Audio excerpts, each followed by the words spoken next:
Алейкум достор, түштүк Кореядан барыңыздарга салам. Достор, бүгүн сиздерге жаңы 24-жылкы автоунааны тартып көргөзөбүз.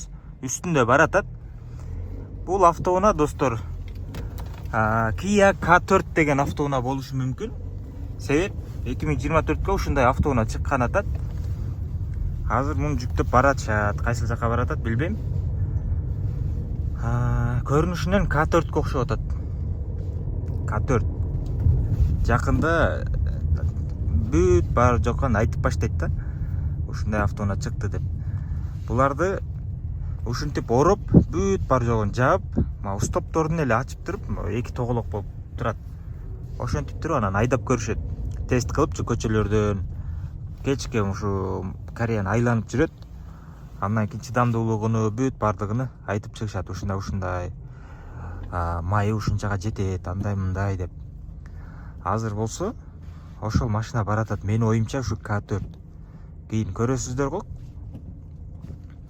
Анан бул гибрид окшойт. Же болбосо электромобилби. Дөңгөлөктөрү да башкача да, дискалар. Ушундай.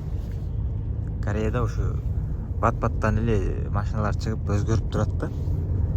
1-2 жылда. Жок, 1-2 жыл десем мындай неметип калат, окшошпой калат. Bir 3-4 жылда эле өзгөрүп турат, тарт. Анан жаңылар да чыгат. Ошондой эле бул азыр менин оюмча K4. Карасаңыздар, дөңгөлөктөрдү башкача, арткы айнектери да башкача.